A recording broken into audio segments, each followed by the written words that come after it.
चूक कोणाकडून होत नाही, पण त्या चुकीचं प्रायश्चित कसं घ्यायचं हे सांगते ही पापमोचनी एकादशी.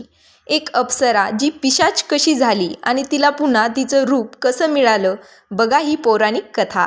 पापमोचनी एकादशीची पौराणिक व्रतकथा, जी अत्यंत बोधप्रद आहे. ही कथा भविष्योत्तर पुराणात भगवान श्रीकृष्णाने धर्मराज युधिष्ठिराला सांगितली आहे. प्राचीन काळी चैत्ररथ नावाच्या सुंदर वनात मेधावी ऋषी, जे की च्यवन ऋषीचे पुत्र आहेत, त्यांनी कठोर तपश्चर्या करत होते. ते दिसायला अतिशय तेजस्वी आणि तरुण होते. त्यांच्या तपश्चर्येमुळे इंद्राला भीती वाटू लागली की ऋषी त्यांचे इंद्रपद तर हिरावून घेणार नाहीत ना. तेव्हा ऋषींचा तपोभंग करण्यासाठी इंद्राने मंजुघोषा नावाच्या अत्यंत सुंदर अप्सरेला पाठवले. मंजुघोषा वनात आली आणि तिने आपल्या सौंदर्याने, नृत्याने आणि गायनाने मेधावी ऋषींना मोहित करण्याचा प्रयत्न केला. ऋषी काममोहित झाले आणि त्यांचा तपोभंग झाला. नंतर मंजुघोषा आणि मेधावी ऋषी अनेक वर्षे एकत्र राहिले. ऋषींना आपल्या भक्ती आणि कर्तव्याचा पूर्णपणे विसर पडला होता. त्यांना काळाचे भान राहिले नाही. अनेक वर्षानंतर जेव्हा मंजुघोषाने स्वर्गलोकात परत जाण्याची परवानगी मागितली, तेव्हा ऋषींना आपली चूक उमगली. जेव्हा ऋषींनी हिशोब केला, तेव्हा त्यांना समजले की त्यांनी 57 वर्ष विनाकारण गमावली आहेत.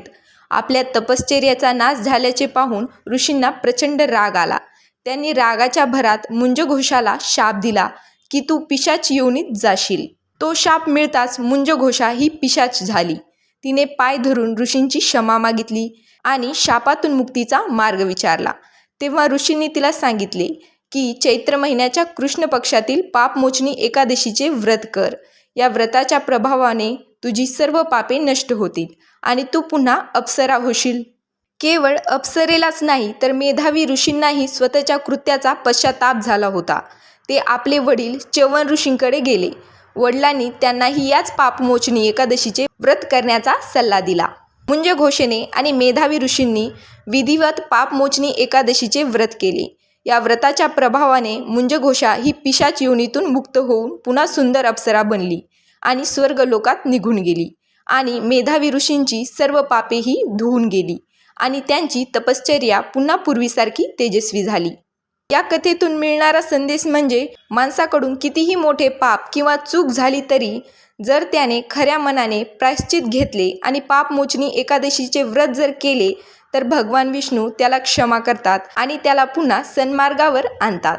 तुम्हाला या पापमोचनी एकादशीची कथा कशी वाटली ती कमेंटमध्ये नक्की सांगा आणि अशाच माहितीपूर्ण व्हिडिओसाठी आपल्या ज्ञानभक्ती मराठी यूट्यूब चॅनलला सबस्क्राईब करायला विसरू नका.